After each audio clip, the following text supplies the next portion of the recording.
अब देखो, जो मैंने आपको कल कंसेप्ट समझाया था cash flow from operating activity के अंदर, मैंने आप लोगों को एक तो ये बता दिया था कि net profit before tax and extraordinary item कैसे निकालना है, उसमें तो कोई डाउट नहीं है। और वहां मैंने बताया था बिफोर टैक्स और एक्स्ट्राऑर्डिनरी आइटम जब भी हमको निकालना है तो हम लोग नॉर्मली स्टार्ट कहाँ से करते हैं? Net profit as per balance sheet से। फिर एडजस्टमेंट एक तो रिजर्व का करते हैं, एक हम लोग डिविडेंड का एडजस्टमेंट करते हैं, एक हम लोग एक्स्ट्राऑर्डिनरी आइटम अगर डेबिट हो गए तो ऐड करना है और क्रेडिट हो गए तो लेस कर देना है, ठीक है ना? तो इन सबको एडजस्ट करके आप सबसे पहले इस वाले फिगर पे आते हो, that is net profit before tax and extraordinary item. उसके बाद मैंने आपको बताया था ये अपना जीरो स्टेज था, कल बताया था वीडियो में, ये जीरो स्टेज था, ये आपका फर्स्ट स्टेज है। अब इसके बाद जो अगला पॉइंट है वो कौन सा आएगा?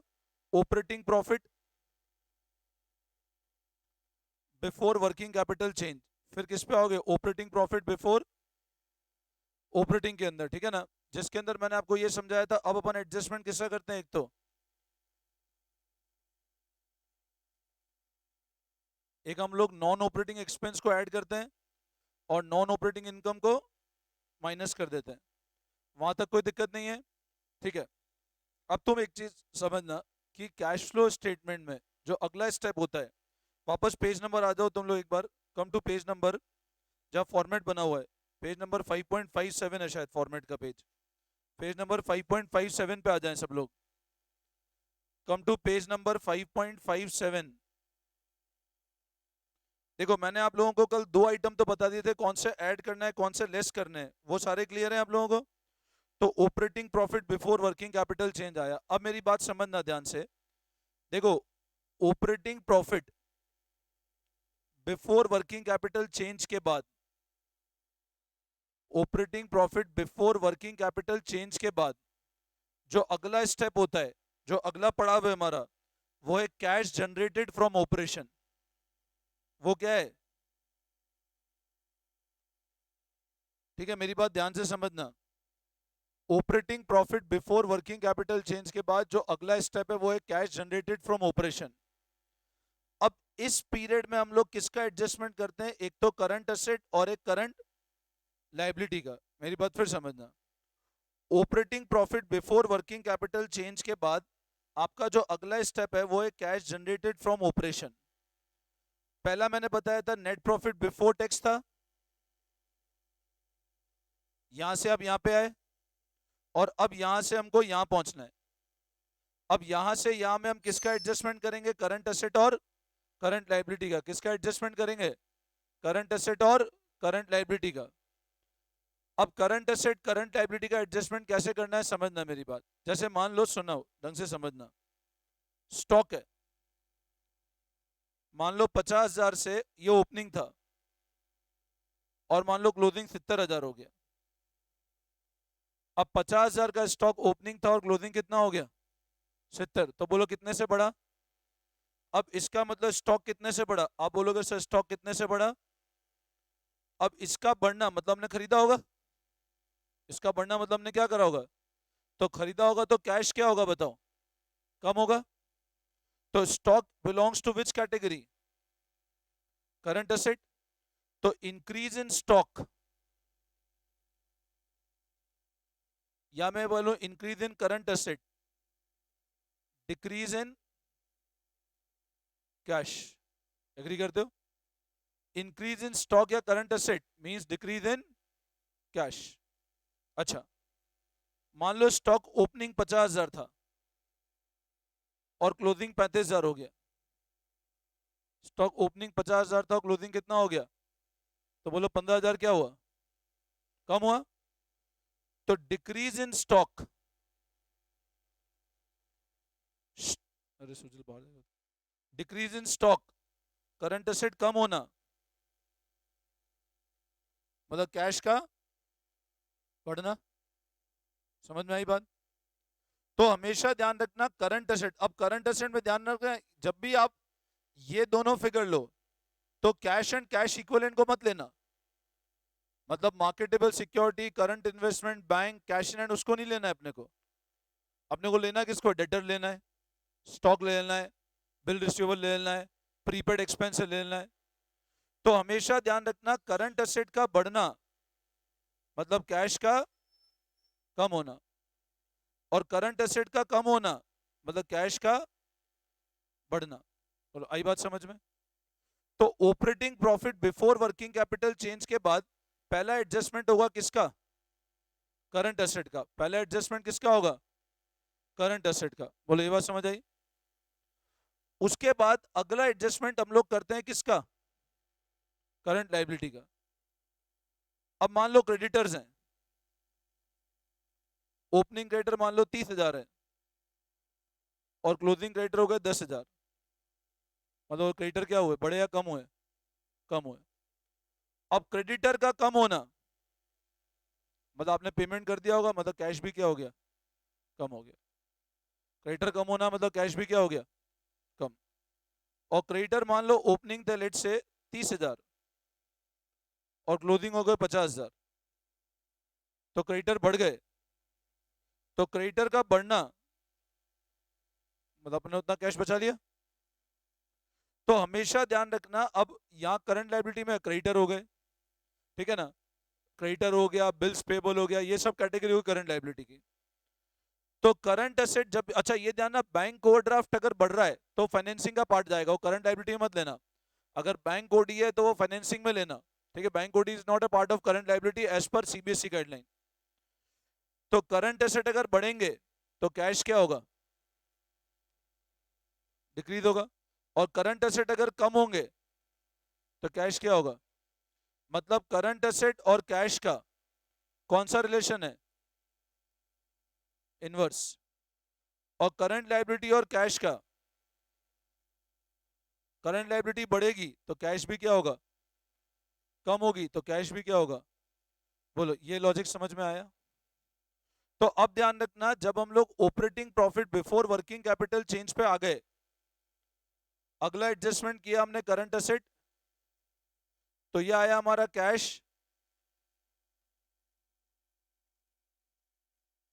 फ्रॉम।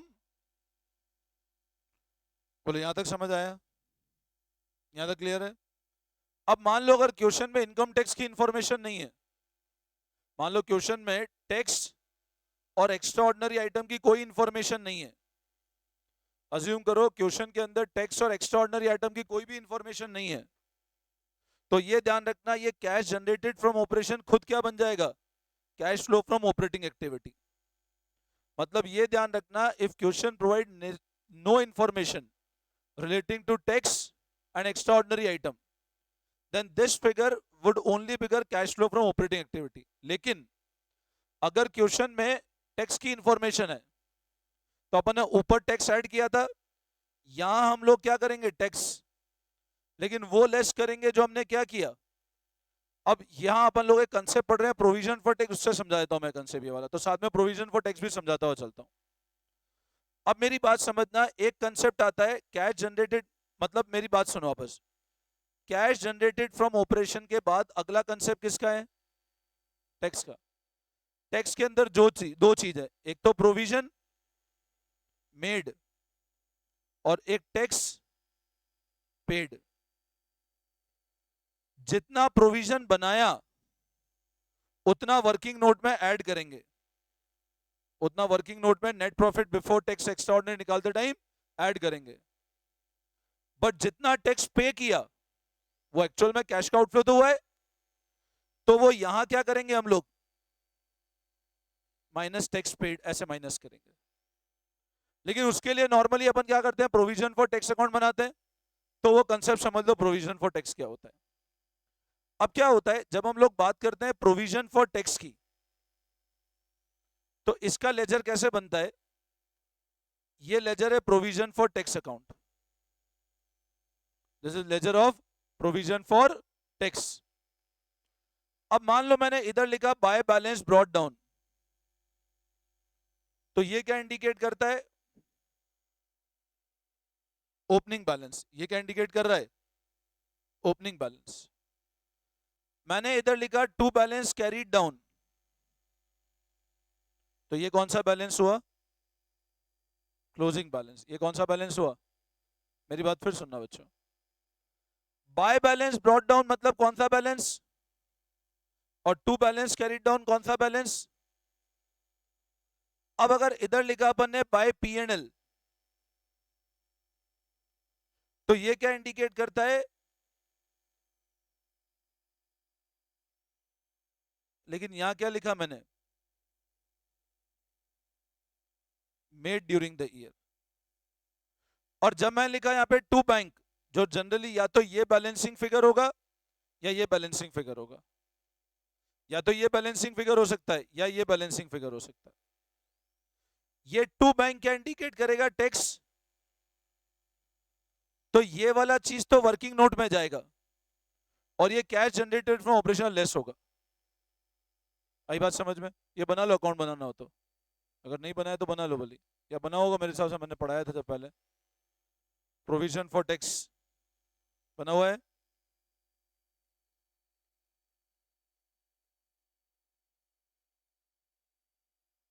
बना हुआ है, ठीक है। अच्छा, अब ये हमें चीज हमेशा ध्यान रखना, अगर आपको क्वेश्चन डायरेक्टली ऐसे गिवन होता है, सुनना, ऐसे लिखा है प्रोविजन फॉर टैक्स ओपनिंग और इधर लिखा है क्लोजिंग। मान लिखा है प्रोविजन फॉर टैक्स ओपनिंग और साथ में क्या लिखा है?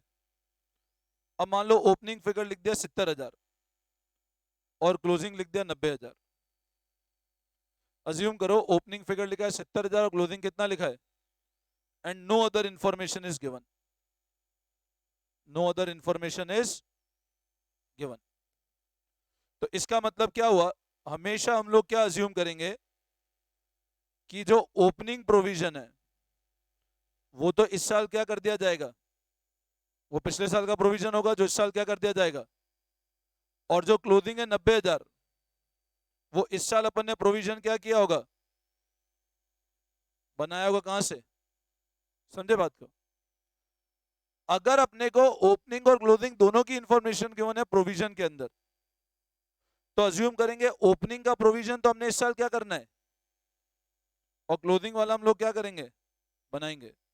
इसका मतलब if nothing is given, only opening and closing is given, तो इसका मतलब क्या हुआ, अगर अकाउंट भी बनाओगे तो ओपनिंग बैलेंस कितना है, लाइबिलिटी क्रेडिट बैलेंस होगा, और टू बैलेंस कैरिड डाउन कितना? अब कुछ भी नहीं गिवन तो मानेंगे 70, तो क्या किया हमने, तो पे करेंगे तो क्या लिखेंगे, 70। और इस बार हमने प्रोविजन बनाया कितने का होगा, तो यहां क्या लिख देंगे, बाय। ये 90 क्या इंडिकेट करेगा, प्रोविजन, और ये 70 क्या इंडिकेट कर रहा है। अब ये जो 70 का आपने टैक्स का पेमेंट किया, ये जो 70 का आपने टैक्स का क्या किया, ये तो आपको लिखना है कैश फ्लो ऑपरेटिंग के अंदर जनरेटेड फ्रॉम ऑपरेशन के बाद में। और ये जो आपने प्रोविजन बनाया, इसको अपन वर्किंग नोट में क्या करेंगे, ऐड करेंगे। बोलो आई बात समझ में? ये कंसेप्ट होता है प्रोविजन फॉर टैक्स का। वापस समझाऊं? क्लियर है? अच्छा, मान लो क्वेश्चन ऐसा गिवन है आपको, ऐसे गिवन है प्रोविजन फॉर टैक्स 70 और क्लोजिंग गिवन है 90, और तो लिखा है tax paid during the year 75, ऐसा लिखा हुआ है। ओपनिंग प्रोविजन 70 है, क्लोजिंग 90, और पे कितना किया, तो अपन ने अकाउंट बनाया, ओपनिंग बैलेंस कितना लिखा,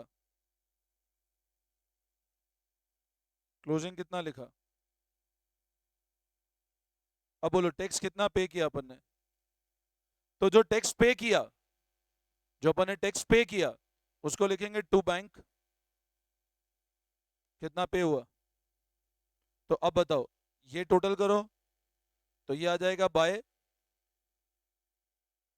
तो ये तो क्या होगा, मेड, और ये क्या हुआ, पेड। बोलो आई बात समझ में? क्लियर है? तो ये अपन वर्किंग नोट में ऐड करेंगे, और ये अपन कैश फ्लो ऑपरेटिंग के अंदर जनरेटेड फ्रॉम ऑपरेशन के बाद आउटफ्लो बताएंगे। समझ आया? अच्छा, मान लो क्वेश्चन ऐसा है,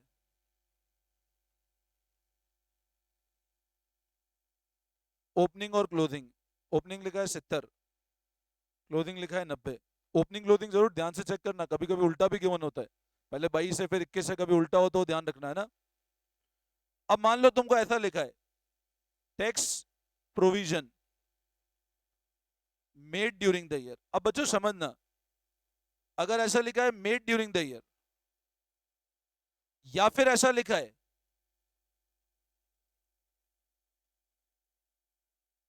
provided during year, this is one and the same thing. One and the provision for tax made और टैक्स प्रोवाइडेड, ये एक ही बात है। अब ऐसे केस में क्या करना है, ओपनिंग कितना है,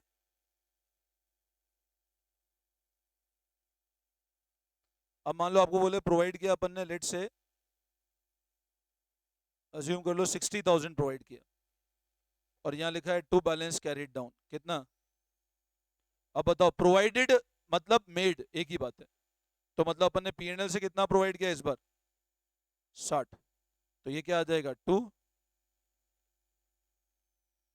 70 31 31 माइनस 90, तो ये 40,000 आपका क्या है, ये आपका पेमेंट कैश फ्लो में बताएंगे और ये आप वर्किंग नोट में ऐड करोगे। बोलो आई बात समझ में, दोबारा समझाऊं।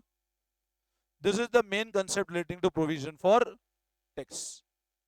सिंपल सी बात है, जो पेमेंट क्या हो कैश का आउटफ्लो बताना है, वो cash outflow cash flow operating के अंदर बताएंगे, और जो अपन ने प्रोवाइड किया पीएनएल से वर्किंग नोट में ऐड करेंगे।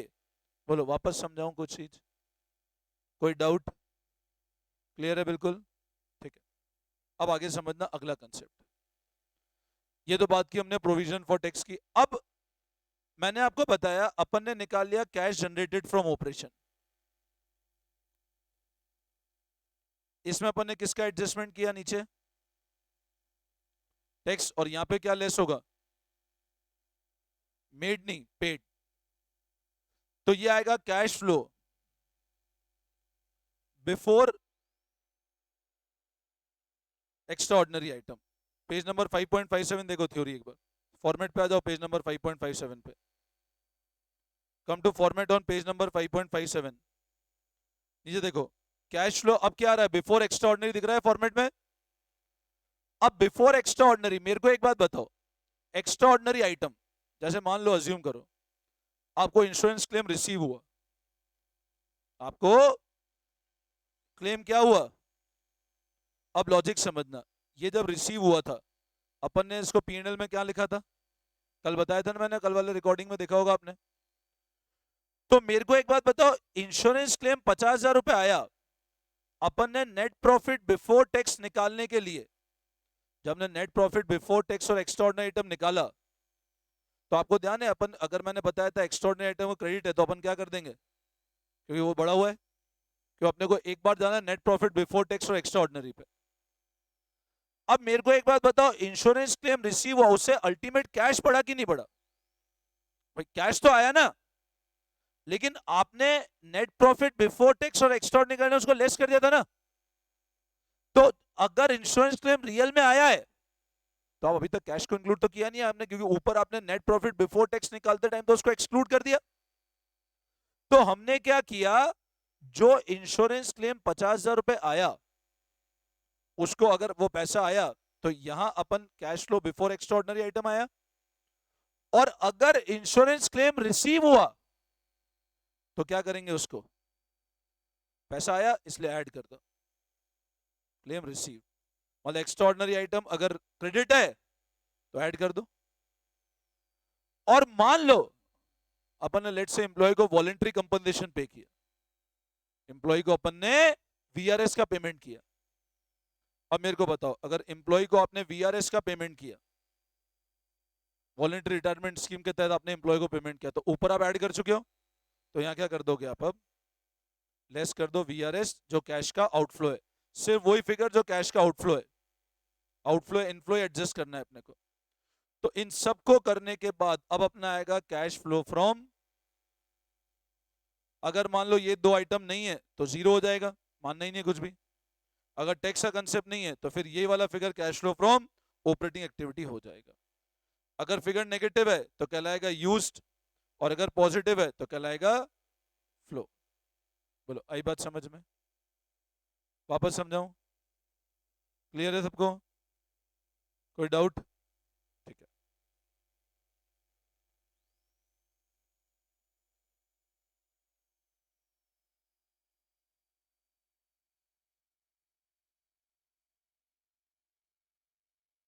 अच्छा, अब एक एडजस्टमेंट और सीख लो, एडजस्टमेंट रिलेटिंग टू, चलो देखो मैं आपको एक क्वेश्चन करवाता हूँ। Come to illustration number 26, page number 5.29। TS के अंदर आ जाओ, इलस्ट्रेशन नंबर 26, पेज नंबर 5.29। देखो ध्यान दो, profit for the year before tax and after considering following item. अब प्रॉफिट फॉर द ईयर किसके पहले था? बिफोर टैक्स, और इन सब आइटम के बाद में। Depreciation, amortisation of goodwill, general reserve transfer, gain on sale of land, फिर उसके बाद following is the position of current asset current liability. अब profit for the year before tax, but इन सब के बाद में, तो अपने को पहले नेट प्रॉफिट बिफोर टैक्स निकालना पड़ेगा। अब सब लोग ध्यान से समझना, देखो प्रॉफिट किसके पहले गिवन है मेरे को, बट मेरे को क्या चाहिए? एंड, ठीक है, और क्वेश्चन क्लियरली बोल रहा है इनके बाद में, तो ये मैं लिख लेता हूं। और मेरे को निकालना क्या है? Cash flow from operating activity. तो ध्यान देना, देखो फॉर्मेट कैसे है। मैं लिखा कैश फ्लो, अब मैं लिखा नेट प्रॉफिट, और क्या लिख दिया? Note one. अब मैंने 4-5 लाइन छोड़ के एक वर्किंग नोट बना लिया, लिखा net profit before tax an extra ordinary item. अब बताओ कैसे लिखूंगा? नेट प्रॉफिट जो गिवन है वो ऑलरेडी में, वो गिवन कौन सा है? बिफोर टैक्स, वो 2.5 लाख गिवन है। अब मेरे को एक बात बताओ, डेप्रीशिएशन क्या वर्किंग नोट में ऐड होना चाहिए, ऊपर की तरफ ऐड होना चाहिए? वर्किंग नोट में आएगा नेट प्रॉफिट बिफोर टैक्स निकालने के, मतलब मेरे को एक बात बताओ, नेट प्रॉफिट बिफोर टैक्स के अंदर आएगा, नेट प्रॉफिट बिफोर टैक्स के बाद आएगा? बाद में आएगा ना। तो क्या करूं, डेप्रीशिएशन यहां ऐड करूं नॉन कैश, तो यहां लिख देता हूं ऐड। कितना है डेप्रीशिएशन चेक करो, 1 लाख। उसके बाद गुडविल अमोर्टाइजेशन, वो भी यहीं पे करना है, नॉन कैश है। तो goodwill amortise, goodwill return of, amortisation right of, एक ही बात होता है, 50,000। फिर अब ट्रांसफर टू रिजर्व यहाँ आएगा कि नीचे वर्किंग नोट में आएगा? वर्किंग नोट में, तो ऐड ट्रांसफर टू रिजर्व, क्योंकि ये क्वेश्चन क्लियरली बोल रहा है इसके बाद में ये है ना, रिजर्व एडजस्ट कितना है। और gain on sale of land non operating income है, तो क्या करें इसको, माइनस या प्लस? माइनस, क्योंकि प्रॉफिट बढ़ा हुआ है ना। तो गेन ऑन सेल, क्योंकि ये इन्वेस्टिंग में जाएगा, तो यहां से हटाएं, तो less gain on sale of land कितना है?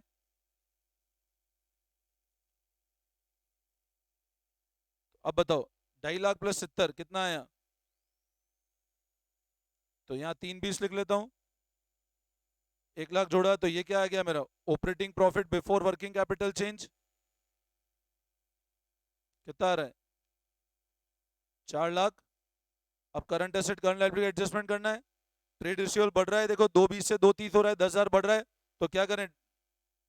लेस कर दें, इंक्रीज इन ट्रेड रिसीवेबल। फिर 220 से 230 हो रहा है, करंट एसेट बढ़ना मतलब कैश का कम होना। फिर ट्रेड पेबल 1.5 लाख से 50 हो गया, करंट लायबिलिटी कम होना मतलब कैश का कम होना। करंट एसेट और कैश का अपोजिट रिलेशन है, और करंट लायबिलिटी और कैश का डायरेक्ट रिलेशन है, ध्यान रख लो, है ना। और प्रीपेड 60 से 40 हो गए, प्रीपेड करंट एसेट है, प्रीपेड कम हो रहे हैं मतलब कैश बढ़ेगा। तो 20,000 क्या करें, ऐड कर दें, बस ये आ जाएगा। तो 440 माइनस 90 माइनस 60, 380, और 380 में 20 और 4 लाख रुपए का फिगर आ जाएगा। ये आ जाएगा आपका cash flow from operating activity. बोलो आई बात समझ में? वापस समझाऊं? क्लियर है बिल्कुल? Any doubt? ठीक है।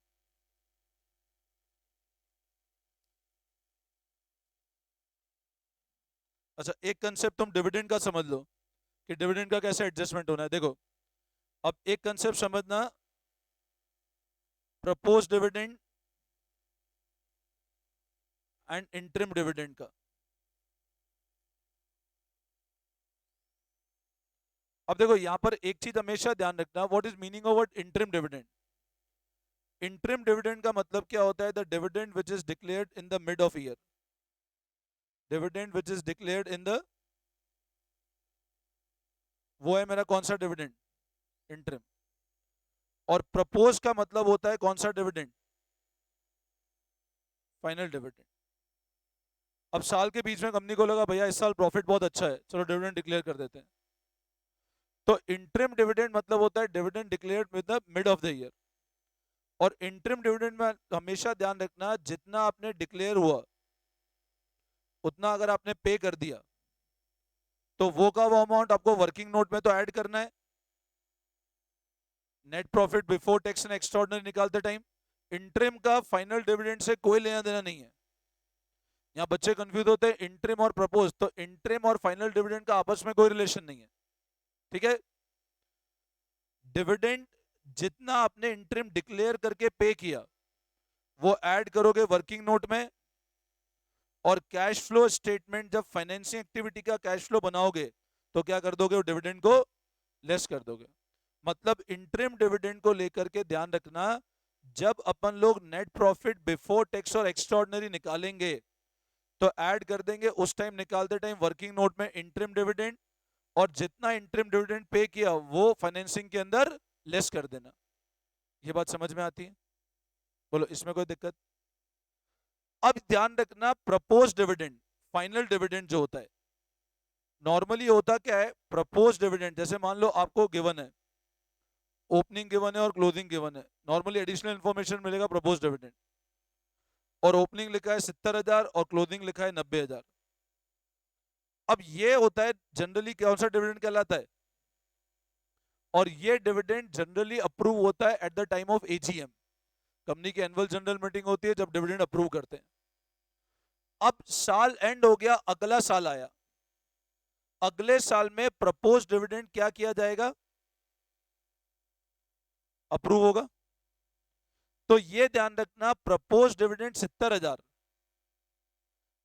जो प्रपोज, ये 90,000 का कुछ भी नहीं करना है करंट ईयर का, ये एक तरह से नोट्स टू अकाउंट्स में जाएगा in the form of contingent liability. ये कंटिंजेंट लायबिलिटी है, बिजनेस ने प्रोवाइड कर दिया, पता नहीं अप्रूव हो नहीं हो, बट ये अभी अप्रूवल, क्योंकि ये तो अगले साल अप्रूव होगा। बट ये जो 70,000 था, ये ध्यान रखना प्रपोज करंट ईयर कुछ भी नहीं करना है कैश फ्लो पे, वो कंटिंजेंट लायबिलिटी कभी आ जाए तो। और जो करंट ईयर का प्रपोज डिविडेंड है, मतलब लास्ट ईयर वाला, करंट ईयर का कुछ भी करना ही नहीं है, जो लास्ट ईयर का है उसको वर्किंग नोट में ऐड करना है, क्योंकि इस साल के प्रॉफिट में से कम हो गया होगा, अपन ने इस साल अप्रूव किया तो। और कैश फ्लो स्टेटमेंट जब अपन फाइनेंसिंग बनाएंगे तो उसमें वापस आउटफ्लो बता देना है डिविडेंड। मेरी बात फिर सुनना, फाइनल डिविडेंड कह दो या क्या कह दो, current year no adjustment to be done, वो एक तरह से क्या है, कंटिंजेंट लायबिलिटी है, और अगर शो भी करना है तो नोट्स टू अकाउंट्स में जाएगा। प्रपोज डिविडेंड लास्ट ईयर का will be added to net profit, वो यहां निकालने के लिए ऐड करेंगे, नेट प्रॉफिट बिफोर टैक्स निकालने के लिए ऐड करेंगे, और जो अपना लास्ट ईयर का प्रपोज डिविडेंड है वो अपन ने इस साल पे कर दिया होगा, तो फाइनेंसिंग में क्या करेंगे, कैश आउटफ्लो बताएंगे। प्रपोज और इंटरिम का आपस में कोई लेना देना नहीं है। वापस समझाऊं, फिर समझ लो। इंटरिम डिविडेंड के अंदर बच्चों ध्यान रखना, जो भी इंटरिम डिविडेंड है, अगर इंटरिम डिविडेंड करंट ईयर का है, पहली बात इंटरिम डिविडेंड हर साल करंट ईयर का होता है, प्रीवियस ईयर का होता ही नहीं है। इंटरिम डिविडेंड तो आप नेट प्रॉफिट बिफोर टैक्स निकालते टाइम ऐड करोगे, और फाइनेंसिंग एक्टिविटी में क्या करेंगे, क्योंकि पेमेंट हो गया, डिविडेंड पे करना फाइनेंसिंग एक्टिविटी है। प्रपोज डिविडेंड अगर आपको ऐसा लिखा है 2020 और लिखा है 2021, और आपको बोलते हैं 31 मार्च 21 का कैश फ्लो स्टेटमेंट बनाओ, ये लिखा है 19-20, ये लिखा है 20-21।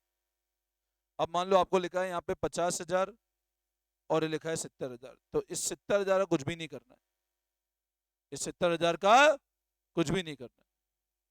और ये 50,000 पिछले साल का था, कुछ भी इंफॉर्मेशन नहीं है तो मानेंगे पिछले साल वाला डिविडेंड इस साल अप्रूव हो गया होगा और इसी साल पे हो गया होगा, तो इसको नेट प्रॉफिट बिफोर टैक्स निकालते टाइम ऐड करना है, और 50,000 को फाइनेंसिंग एक्टिविटी में क्या बताना है, आउटफ्लो।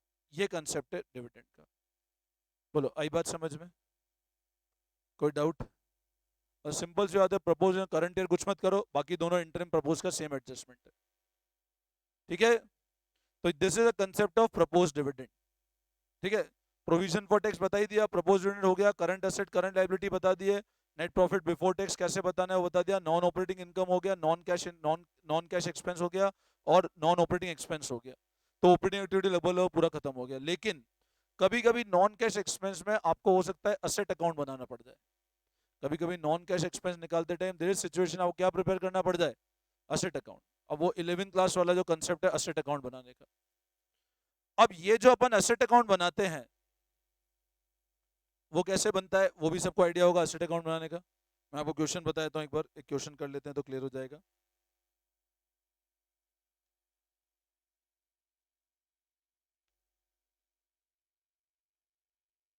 देखो क्वेश्चन नंबर इलस्ट्रेशन 32 देखो पेज नंबर 5.35 पे, इलस्ट्रेशन 32 पेज नंबर 5.3। जिनने 11 का डेप्रिशिएशन अच्छे से आता है उनके लिए बहुत इजी है असेट अकाउंट बनाना, और जिनको नहीं आता वो बैठे रहेंगे फिर इसके अंदर भी। अब calculate cash flow from operating activity. अब balance in statement of PNL. Statement of PNL मतलब balance sheet. Statement of PNL मतलब क्या है, तो जनरल रिजर्व गिवन है, provision for depreciation on machine, outstanding goodwill debtor. अब है ना यहाँ पे एक चीज ध्यान रखना, देखो यहाँ provision for depreciation on machine है। अब असेट अकाउंट में हमेशा एक बात ध्यान रखना, असेट अकाउंट दो तरह से प्रिपेयर हो सकता है। एक तो असेट किस पे मेंटेन हो सकता है, बुक वैल्यू पे, और एक असेट किस पे कैरी हो सकता है। आपको कैसे पता लगेगा असेट कॉस्ट पे हो रहा है बुक वैल्यू पे, तो अगर क्वेश्चन में अक्यूमुलेटेड डेप्रिसिएशन गिवन है, अगर क्वेश्चन में अक्यूमुलेटेड डेप्रिसिएशन गिवन है, ठीक है ना, if the question provide the information relating to accumulated depreciation, ठीक है ना, तो उस केस में असेट किस पे वो कैरी हो रहा है, कॉस्ट पे। Reserve for depreciation on machine हो या अक्यूमुलेटेड डेप्रिसिएशन सब एक ही बात है, provision for depreciation all are one and the same thing. Book value पे है, अगर असेट किस पे कैरी हो रहा है, तो मतलब आपको कभी भी डेप्रिसिएशन दिखेगा ही नहीं बैलेंस शीट में। डेप्रिसिएशन कभी बैलेंस शीट में नहीं दिखेगा, नोट्स में भी नहीं दिखेगा। ये जो ऑनलाइन इस वीडियो को देखे वो भी ध्यान रखना, अगर तुमको इस वाले में दिक्कत हो तो मैं डिस्क्रिप्शन बॉक्स में डाल दूंगा, इसका एक वीडियो है ना, मैं अक्यूमुलेट डेप्रिसिएशन कॉस्ट का वीडियो पूरा डिस्क्रिप्शन बॉक्स में डाल दूंगा उस चैनल के, ठीक है ना। तो उस पर जाके देख लेना एक बार सब लोग, जो ऑनलाइन देख रहे हो भी ध्यान है, डिस्क्रिप्शन बॉक्स में मिल जाएगा आपको कॉस्ट और अक्यूमुलेटेड डेप्रिसिएशन वाला कंसेप्ट, तो उसको देख लेना एक बार अच्छे से। अब ये ध्यान रखना, असेट जब भी कैरी होता है बुक वैल्यू पे, असेट जब भी कैरी होता है किस पे, तो बुक वैल्यू पे कभी भी आपको डेप्रिसिएशन नहीं दिखेगा। और जब भी कैरी होता है अक्यूमुलेटेड डेप्रिसिएशन पे, तो इसका अकाउंट अलग बनेगा, इसका अकाउंट अलग बनेगा, ठीक है। तो इस क्वेश्चन में देखो आपको direct reserve for depreciation given है, ओपनिंग 30 है, क्लोजिंग कितना है, ओपनिंग 30 है, क्लोजिंग कितना है 35, मतलब कितना डेप्रिसिएशन चार्ज हुआ ड्यूरिंग द ईयर 5000, मतलब डेप्रिसिएशन कितना चार्ज हुआ, तो ये तो डायरेक्टली गिवन डेप्रिसिएशन चार्ज 5000 रुपए। इसकी और थ्योरी पढ़नी हो तो पेज नंबर 5.34 पे भी गिवन है थ्योरी, मैं अभी एक क्वेश्चन कराऊंगा उसमें साथ में करा दूंगा डेप्रिसिएशन कंसेप्ट, ठीक है ना। डेप्रिसिएशन कंसेप्ट क्वेश्चन के साथ ही कराता हुआ चलूंगा मैं, थ्योरी आएगी नहीं बट वो समझने के लिए थ्योरी पढ़नी हो तो। हाँ, अरे 2 मार्क्स तो ऑपरेटिंग इन्वेस्टिंग की आएगी, ये ऐसा थोड़ा ना फिक्स्ड अकाउंट की थ्योरी आ जाएगी, ये थोड़ा है कि ये वाली थ्योरी रटनी थोड़ी ना आपको, ये वाली थ्योरी ये थ्योरी तो पढ़नी है सिर्फ, जो थ्योरी आएगी वो ऑपरेटिंग इन्वेस्टिंग फाइनेंसिंग उसकी आएगी, है ना। ये थ्योरी नहीं आएगी फिक्स्ड अकाउंट की थ्योरी लिखो कैसे बनाना है ना, ऐसी थ्योरी नहीं आएगी, है ना। तो मतलब फिक्स्ड अकाउंट की थ्योरी सर बोल रहे हैं, ये तो मैं समझने के लिए बोल रहा हूँ, है ना, ठीक है ना। अच्छा मैं आपको इन्वेस्टिंग फाइनेंसिंग और बताता हूँ, फिर एक क्वेश्चन पूरा एक ऐसा क्वेश्चन कराता हूँ, कॉम्प्रिहेंसिव क्वेश्चन कराता हूँ। अब देखो अगला कंसेप्ट होता है इन्वेस्टिंग एक्टिविटी का। देखो इन्वेस्टिंग एक्टिविटी और फाइनेंसिंग एक्टिविटी ये बहुत सिंपल है। इन्वेस्टिंग और फाइनेंसिंग में जैसे मान लो आपको लैंड की इंफॉर्मेशन है, अब लैंड मान लो आपको ओपनिंग गिवन है 5 लाख रुपए और क्लोजिंग गिवन है 8 लाख रुपए। इसका मतलब क्या हुआ, ड्यूरिंग द हमने लैंड क्या किया, परचेज किया, तो 3 लाख का लैंड क्या हो जाएगा अपना, परचेज है तो वो क्या हो जाएगा अपना आउटफ्लो। अगर अपन ने लैंड परचेज किया तो 3 लाख का आउटफ्लो कौन सी एक्टिविटी में, इन्वेस्टिंग में, कौन सी एक्टिविटी में। अच्छा मान लो लैंड ओपनिंग 5 लाख है, और क्लोजिंग 2 लाख है, तो 3 लाख का लैंड क्या किया हमने और सेल किया, मतलब ये क्या हो जाएगा, कहां पर, इन्वेस्टिंग में, कहां पर, इन्वेस्टिंग में। आई बात समझ में। उसी तरह मान लो कभी आपको गिवन है इधर शेयर कैपिटल, अब मान लो ओपनिंग गिवन है 2 लाख और क्लोजिंग गिवन है 3 lakh. Share capital opening given है 2 लाख और क्लोजिंग कितना गिवन है, तो ये 1 लाख का क्या कहलाएगा, इशू हुआ, 1 लाख क्या हुआ, और ये इशू क्या होगा अपना, ये इशू क्या होगा अपना, इनफ्लो कौन सी एक्टिविटी में, इनफ्लो कौन सी एक्टिविटी में।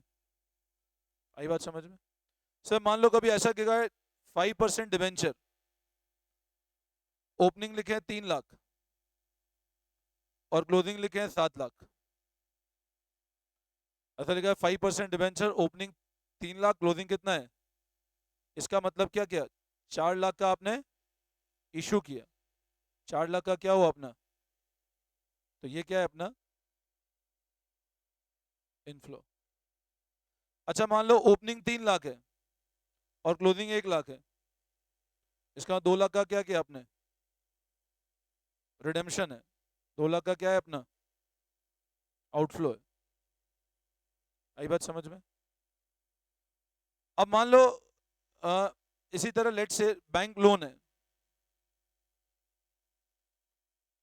30,000 और क्लोजिंग 50,000 है, मतलब 20,000 का हमने बैंक लोन रेज किया, फाइनेंसिंग में इनफ्लो।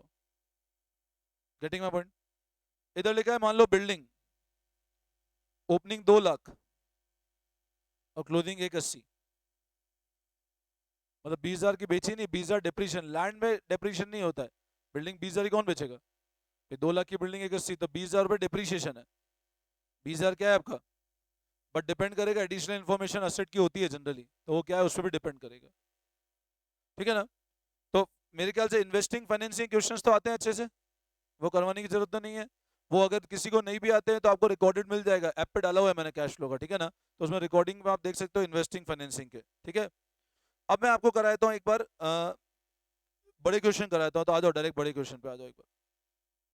चलो एक बार है ना बड़े क्वेश्चन कराने के पहले मैं आपको 2 बेसिक इलस्ट्रेशन और कराता हूँ। इलस्ट्रेशन 36 पे आ जाओ या अनसॉल्व पे आ जाओ, चलो अनसॉल्व में अगर अच्छा क्वेश्चन दिखे तो कराता हूँ मैं।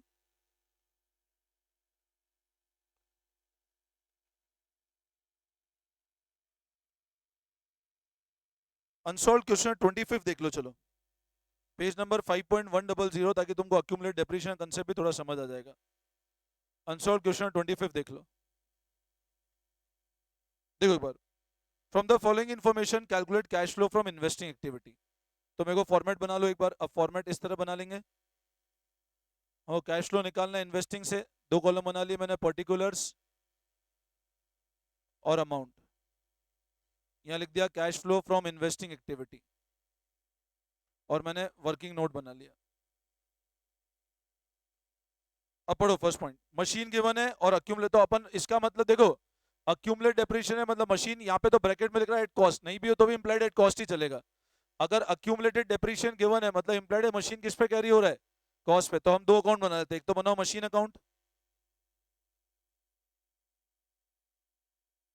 एक तो बनाओ मशीन अकाउंट और एक बनाओ अक्यूमुलेटेड डेप्रिसिएशन अकाउंट।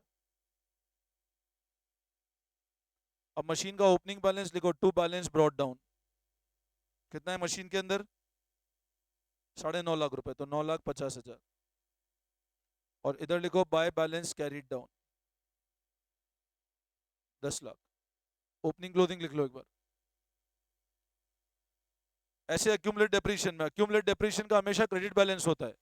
ये अक्यूमुलेटेड डेप्रिसिएशन हुआ, प्रोविजन फॉर डेप्रिसिएशन हुआ, रिजर्व फॉर डेप्रिसिएशन हुआ, सब एक ही बात है, इनका हमेशा क्रेडिट बैलेंस होगा। तो लिखो बाय बैलेंस ब्रॉट डाउन,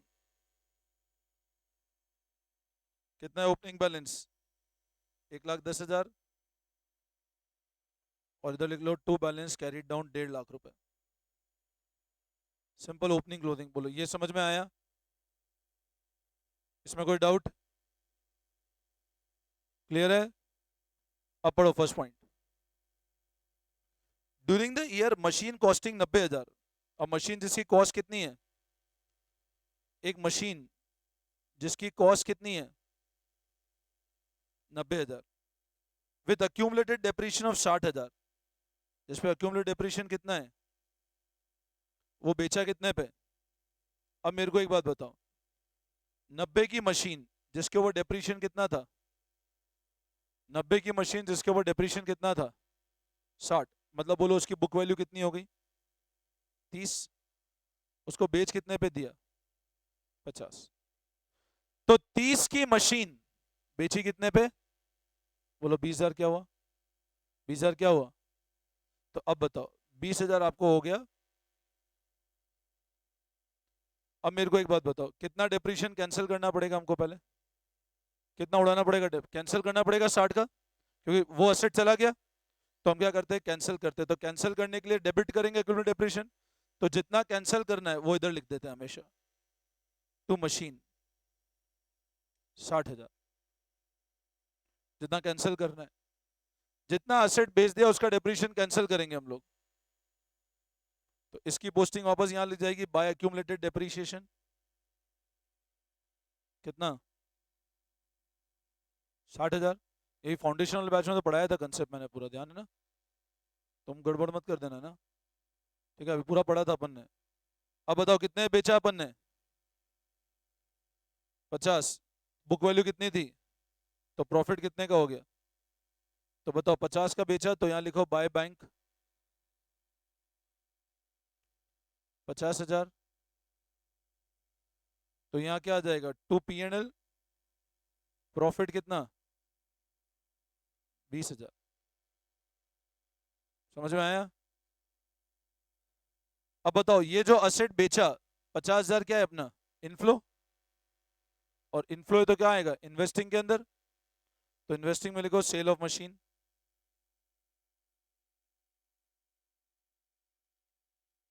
50,000। अब एक बात बताओ, 9.5 लाख का असेट था, 9.5 लाख में से ये कॉस्ट पे था असेट, कितने ही कॉस्ट चली गई, 90 ही कॉस्ट चली गई, या चाहो तो इसका टोटल लगा लो, लो डायरेक्ट करना चाहो, 9.5 लाख में कितने ही कॉस्ट चली गई, 90 ही कॉस्ट गई, तो क्लोजिंग कितना दिखना चाहिए था, तो दिख कितना रहा है, 10 लाख, तो 140 खरीदा, और यूनिट समझ आए तो उधर का टोटल करके इसको माइनस कर दो, तो ये बैलेंसिंग फिगर वापस 140 ही आएगा। कितना आ रहा है परचेज, 140, लॉजिक समझो, 9.5 में 90 गया तो 860 बचना चाहिए, 10 आ रहा है तो 140 खरीदा है अपन ने, तो परचेज ऑफ मशीन दिखा दो,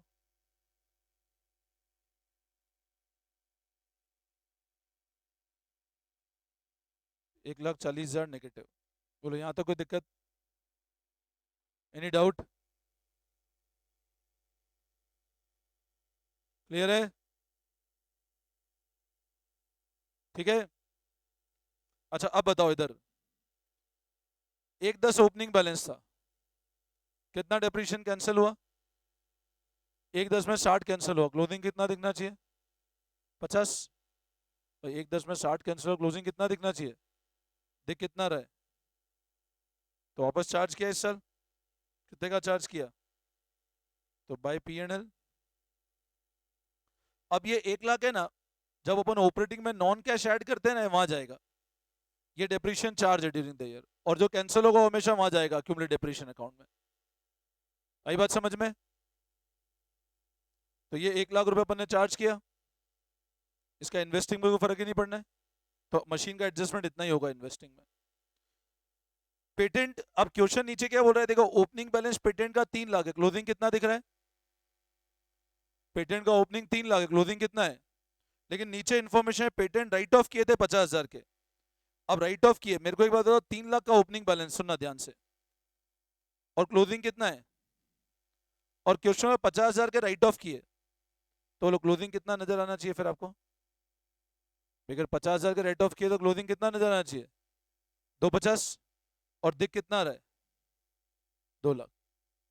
अब 3 लाख में से अगर 50,000 के पेटेंट राइट ऑफ किए, तो क्लोजिंग कितना दिखना चाहिए, 250, और क्वेश्चन अब जबकि दिख रहा है 2 लाख, मतलब 50,000 बेचे हैं अपन ने, लेकिन आगे बोल रहा है कुछ पेटेंट बेचे प्रॉफिट 40,000 पे, अब बताओ 250 के 2 लाख हुए, मतलब कितने के पेटेंट बिके हैं, लेकिन वो कितने प्रॉफिट पे बिके?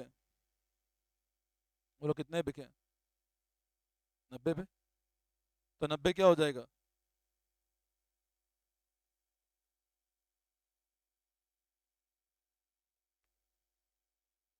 बोलो समझ में आया?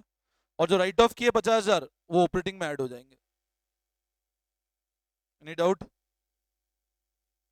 तो 90 140 माइनस 1, तो कैश फ्लो आपका नील होगा ऑपरेटिंग से, जीरो कैश फ्लो। और चाहो तो पेटेंट अकाउंट भी बना सकते हो। पेटेंट का अकाउंट बना सिखाऊं क्या? चाहो तो patent account, to balance brought down by balance carried down, profit हुआ टू P&L लिख दो 40,000, और बाय राइट ऑफ तो बाय बैंक बैलेंसिंग फिगर आ जाएगा आपका। ठीक है ना? बोलो आई बात समझ में? इसी तरह ऊपर एक और क्वेश्चन कराऊं अक्यूमुलेट डेप्रिसिएशन का। 26 क्वेश्चन अक्यूमुलेट डेप्रिसिएशन का इसी पैटर्न पे करवाऊंगा एक और। बल्कि कर लेता है एक और, ताकि तुमको और क्लियर हो जाएगा अक्यूमुलेट डेप्रिसिएशन कंसेप्ट, फिर दिक्कत आएगी नहीं। अब well print limited following info, machine given है 50,000 क्लोथिंग, तो बनाओ मशीन अकाउंट।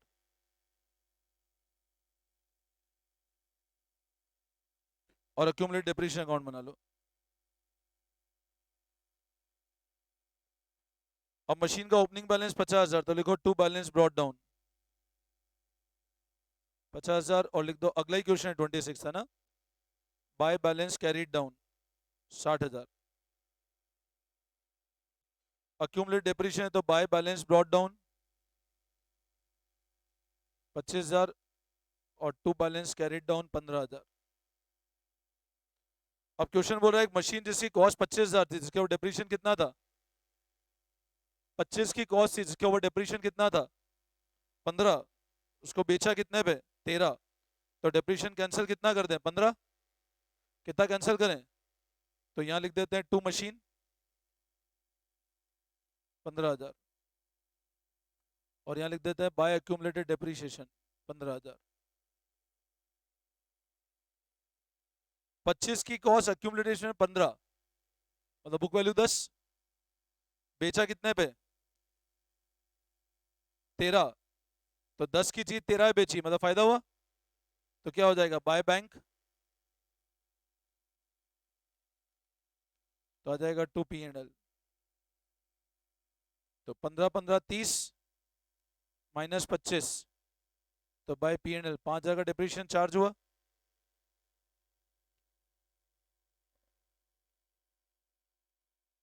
ओपनिंग बैलेंस 25, हाँ। और इसको टोटल लगा लो, तो 50 में कितने का असेट चला गया? 25 का। 50 में कितने का गया? 25 का गया ना, तो 60 बच रहा है। 50 में 25 गया तो 25 बचना चाहिए, जबकि आ कितना रहे? 60, मतलब अपन ने और खरीदा है 35 का। नहीं तो बैलेंसिंग फिगर करके निकाल लो। अब 35,000 आपका आउटफ्लो, और इन्वेस्टिंग में 13,000 इनफ्लो, तो 22,000 का कैश यूज आ जाएगा आपका। 22,000 कैश यूज आ जाएगा। 35 आउटफ्लो 13 इनफ्लो। समझ में आया? कोई डाउट?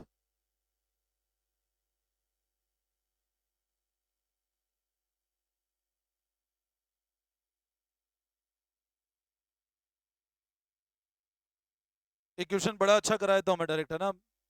एक बड़ा क्वेश्चन कराया था, सारी चीजें कवर हो जाएगी।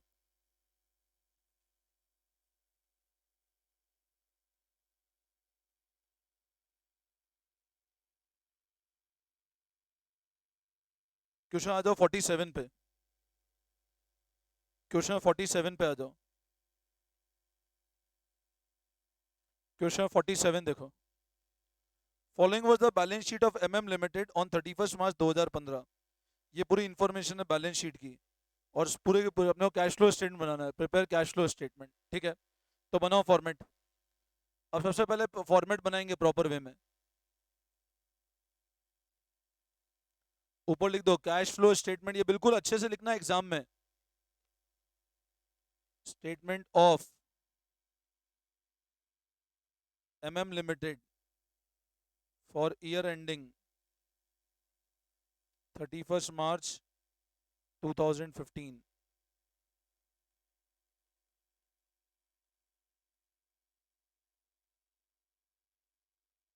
Particulars and amount.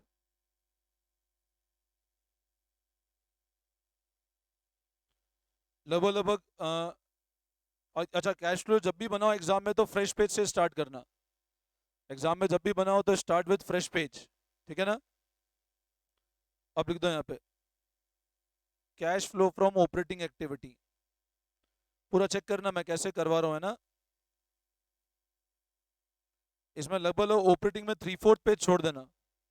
ऑपरेटिंग में 3/4 पेज छोड़ के चलना, depending on question length 3/4 page minimum छोड़ना। स्पेस कम नहीं पड़नी चाहिए, अपन पूरा साथ में कर रहे हैं इसलिए, है ना। फिर कैश फ्लो फ्रॉम इन्वेस्टिंग, तुम एग्जाम में प्रॉपर लिखना, ऐसे आईए ओए ऐसे मत लिख देना, है ना। प्रॉपर लिखना, इन्वेस्टिंग एक्टिविटी और फाइनेंसिंग, है ना। और इन्वेस्टिंग में 3-4 लाइन छोड़ दो बस। 3-4 4-5 लाइन बहुत है इन्वेस्टिंग में। फ्रॉम फाइनेंसिंग एक्टिविटी, ठीक है। अब ऑपरेटिंग में पहला फिगर लिख दो net profit before tax and extraordinary item, और यहाँ लिख दो वर्किंग नोट नंबर 1।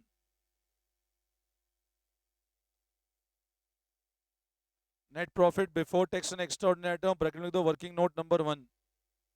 क्वेश्चन 47 कर रहे हैं ना, page number 5.112, working note number 1, ठीक है। अब क्या करते हैं अपन, स्टार्ट करते हैं वर्किंग नोट से। तो लिखो वर्किंग नोट। फाइनेंसिंग के बाद भी 5-7 लाइन छोड़ के बनाना वर्किंग नोट, है ना।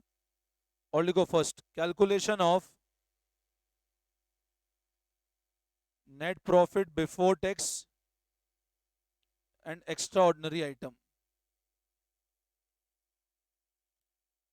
तो लिखो net profit before as per balance sheet. अब पहला फिगर यहीं से स्टार्ट करना है अपने को। बताओ बैलेंस शीट में कितना दिख रहा है net profit. Reserve and provision surplus में देखना हमेशा, हमेशा रिजर्व एंड सरप्लस में देखना। अब इस क्वेश्चन देखो, reserve and note number 2 note number 1 में नजर आ रहा है। देखो ओपनिंग नेगेटिव 50,000 है, क्लोजिंग कितना है। अब नेगेटिव 50,000 से 2 लाख हुआ, मतलब बोलो अपन ने प्रॉफिट कितना 2.5 लाख रुपए कमाया। भाई नेगेटिव 50 से 2 लाख हुआ मतलब 2.5 लाख रुपए कमाया। समझे बात को। नेगेटिव 50 से 2 और 2.5 लाख कमाया। तो लिखो as per balance sheet 2.5 lakh रुपए। Net profit as per balance sheet 2.5 lakh रुपए।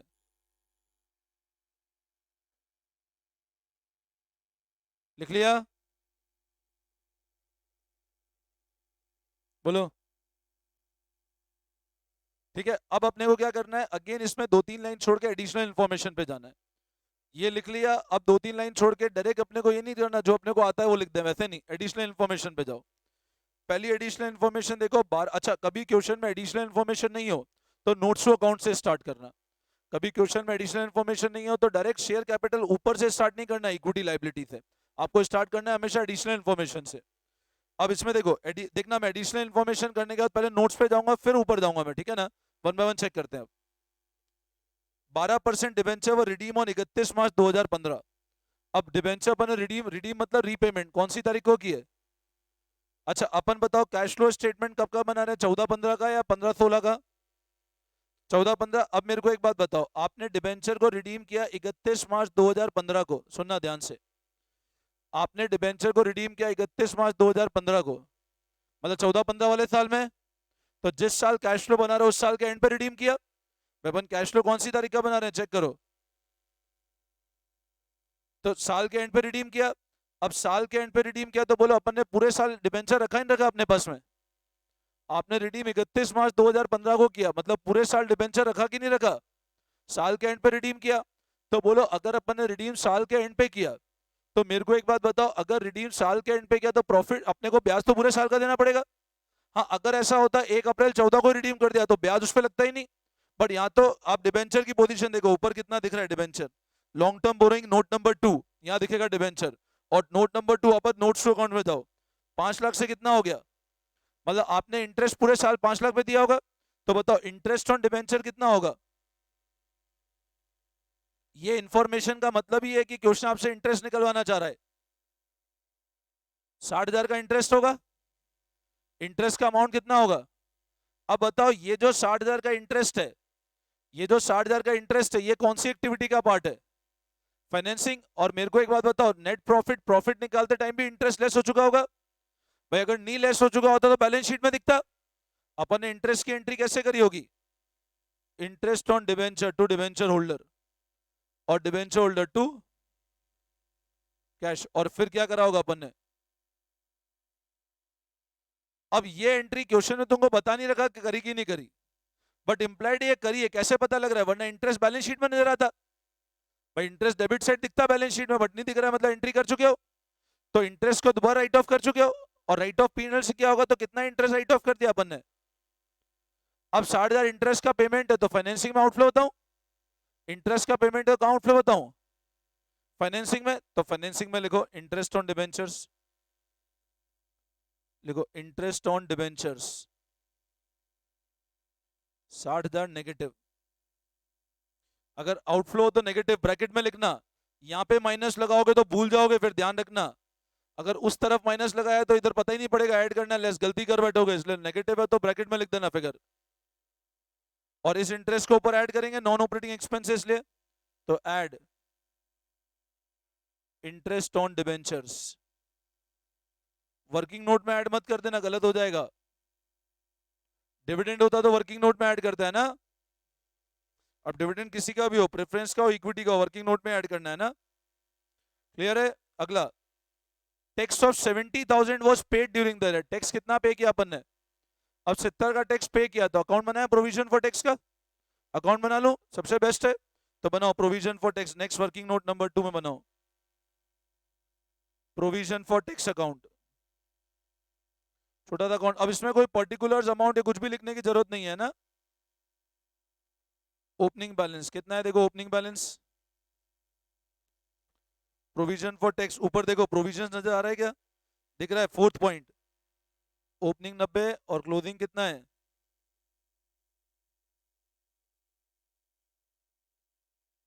अब देखो कितना पे किया, तो टू बैंक 70,000, तो बाय पीएनएल कितना क्रिएट किया अपन ने? 70 70 140 और 140 माइनस 90 कितना क्रिएट हुआ? तो ये provision made during the year है और ये tax paid during the year है। बोलो समझ में आ रहा है? अब बताओ ये जो अपने 50,000 का प्रोविजन बनाया, सो कहां से करें? ऐड करें वर्किंग नोट में, ये कर लिया, अकाउंट बना लिया,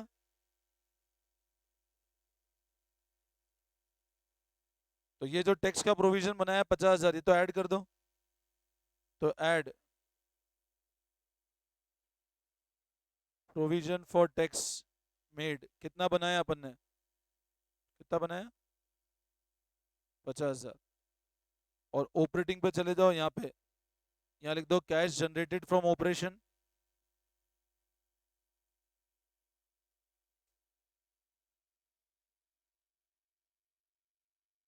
और लेस टैक्स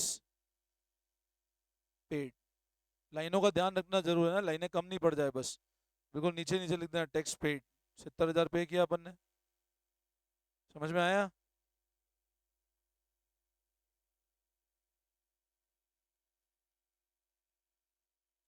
कोई डाउट? क्लियर है बिल्कुल?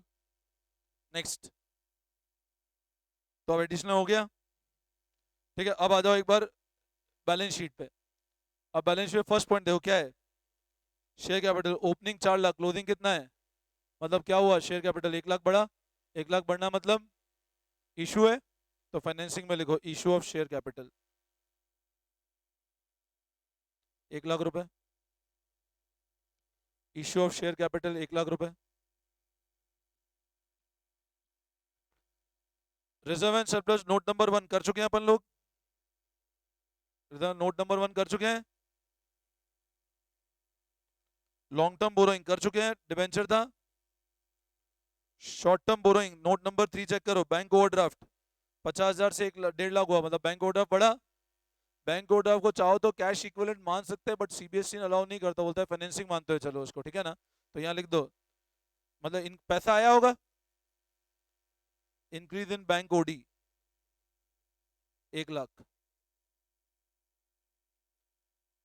Short term provision note number 4 provision for tax कर चुके हैं अपन लोग, देखते जाओ कर चुके हैं अपन already, PP tangible asset, note number 5, note number 5 में देखो मशीन और अक्यूमुलेटेड डेप्रिसिएशन, कोई इंफॉर्मेशन नहीं है, देयर इज नो इंफॉर्मेशन। इसका मतलब मशीन 821 से 12,3 खरीदी है अपन ने, कितना डिफरेंस आता है देखना, 12,03,000 माइनस 8,21,000, 12,03,000 माइनस 8,21,000। एग्जाम में कैलकुलेटर नहीं अलाउड होगा सीबीएसई में, ध्यान रखना। 3,82,000, थोड़ा स्पीड रखना कैलकुलेशन में, पता है एग्जाम में अलाउड नहीं है कैलकुलेटर। कितने का मशीन खरीदा? 3,00,000, समझ आया? और डिप्रीशिएशन 1,01,000 से 2,00,000, डायरेक्ट करो 99,000 का डिप्रीशिएशन चार्ज हुआ होगा, तो 99 का डिप्रीशिएशन ऐड कर दो ऊपर,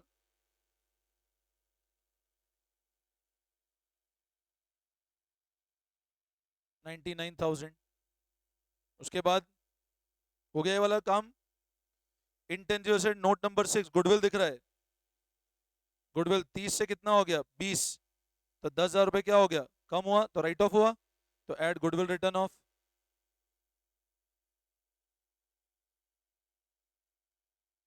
10,000 रुपए ऐड कर दो, तो परचेज हुई, तो इन्वेस्टिंग में जाएगा। और गुडविल अगर बढ़ेगी इसका मतलब परचेज हुई तो इन्वेस्टिंग में जाएगा आउटफ्लो। फिर उसके बाद करंट इन्वेस्टमेंट कैश इक्विवेलेंट है, कुछ भी नहीं करना है। इन्वेंट्री नोट नंबर 7, 45 से एक साथ हुई, इन्वेंट्री बढ़ना मतलब कैश का कम हो जाना, तो सबसे पहले अब यहां लिखो ये operating profit before working capital changes,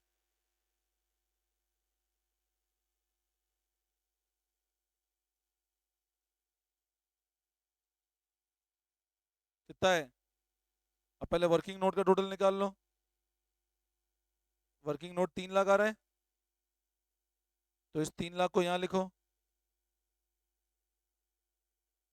तो ये कितना आ रहा है चेक करो,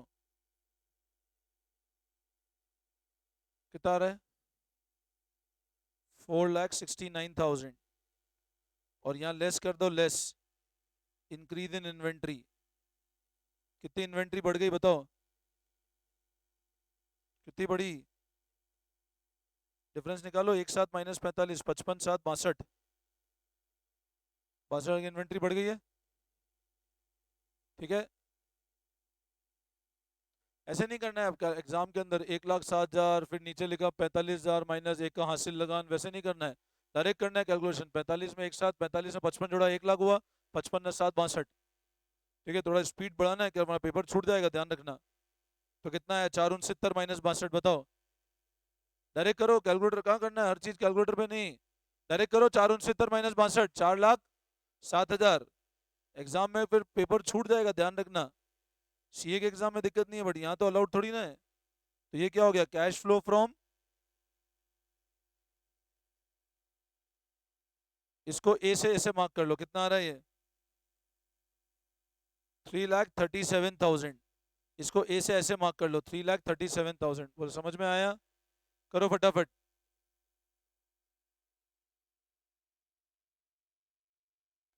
करो इसको कॉपी करो फटाफट, 3,37,000 cash flow from operating activity. यहां तक कोई डाउट? क्लियर है बिल्कुल? ए मतलब मैंने मार्क कर दिया ए बी सी, ऑपरेटिंग को ए मार्क कर दूंगा, इन्वेस्टिंग को बी और फाइनेंसिंग को सी, ऐसा क्यों कर रहे हैं आगे पता पड़ जाएगा। अच्छा अब बताओ फाइनेंसिंग में कुछ और, इन्वेस्टिंग में और कुछ है क्या? नहीं है, तो फिर आंसर क्यों नहीं मैच हो रहा? देखो इन्वेस्टिंग में और भी कुछ होगा, इन्वेंट्री हो गई, चेक करो एक बार इन्वेस्टिंग में, गुडविल स्टॉक,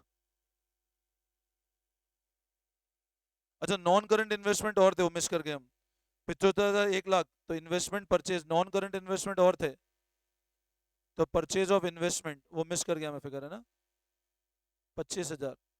अब ये नेगेटिव है तो कैश यूज आएगा, है ना, cash use in investing activity, इसको बी से इंक्लूड कर दो, 4,07,000 negative, cash use in investing activity B, exam में पूरा लिखना है ना।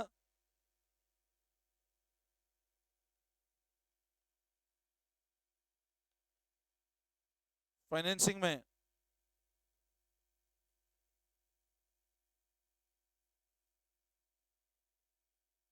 फाइनेंसिंग कितना आ रहा है चेक करो। 140 90 अपन और कुछ आइटम मिस करा क्या 50,000 का? एक रिडेम्पशन डिबेंचर और था ना, लॉन्ग टर्म बोरोइंग में रिडेम्पशन डिबेंचर और था 50,000 का। देखो ये पता है ये गलती है जो मैंने भी करी है, साथ साथ करते जाओ तो दिक्कत आती ही नहीं है। डिबेंचर लॉन्ग टर्म बोरोइंग देखा हाथों हाथ यहाँ लिख देना था अपने को, है ना, ये ध्यान रखना एग्जाम में, या तो आंसर सामने से रेक्टिफाई हो जाएगा, एग्जाम में फिर ढूंढते ही रहोगे कहाँ गलती करी है ना। तो रिडेम्पशन और डिबेंचर, तो ये आ रहा है 90,000। कैश फ्लो ये पॉजिटिव है,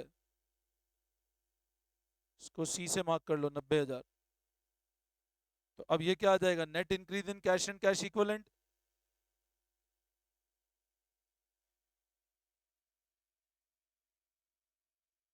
कितना आता है, ए प्लस बी प्लस सी, कितना आ रहा है 90, 337 प्लस 90, 337 प्लस 90 आएगा, 337 में 1 लाख जोड़ो, 437 माइनस कर दो 10, 427, 427 में 47, तो 20,000 रुपए का आया। अब इसमें क्या करेंगे, ऐड करेंगे ओपनिंग कैश। ओपनिंग कैश कितना है चेक करो, ओपनिंग कैश 60,000 है, और ऐड कर दो opening current investment. Opening current investment 60,000 है, तो ये closing cash and cash equivalent आ जाएगा आपका।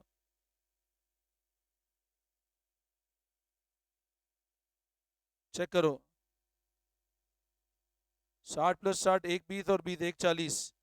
अब क्लोजिंग कैश चेक करो, देखो क्लोजिंग कैश 60 दिख रहा है, 50 दिख रहा है, क्लोजिंग करंट इन्वेस्टमेंट 50 और क्लोजिंग कैश 90, 90 और 50 140 आ रहा है। देखो 140 आ गया मेरा भी आंसर। क्लोजिंग करंट इन्वेस्टमेंट 90 है ना, और क्लोजिंग कैश 50 है, आ गया 140 आंसर। देखो चेक करो, चलो समझ में आया, कोई प्रॉब्लम? तो ये कंसेप्ट होता है अपना कैश फ्लो स्टेटमेंट करने का, समझ आ गया? अब आज करोगे एक बार प्रैक्टिस, ठीक है? कल एक टेस्ट दे दोगे क्या फुल कोर्स का? तो कल एक काम करो, कैश फ्लो दे दो, और एक चैप्टर और दे दो, इशू डिबेंचर। हाँ, अब कब पढ़ोगे फिर? तो अब तो पढ़ ही लो ना, अब आज का दिन है। कैश फ्लो पढ़ लो, इशू और डिबेंचर डिसोल्यूशन, 3 एक साथ ले रहा हूँ टेस्ट, है ना, दे देना कल। कैश फ्लो, इशू और डिसोल्यूशन का ना।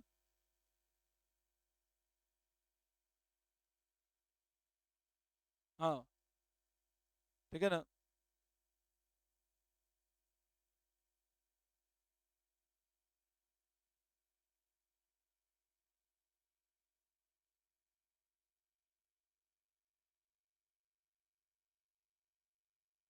देख लो बाकी, डिसोल्यूशन है क्या, वो तो फिर छोड़ना क्यों, उसमें है क्या छोड़ना, ऐसा 2 क्वेश्चन करोगे उसमें हो जाएगा, डिसोल्यूशन है क्या।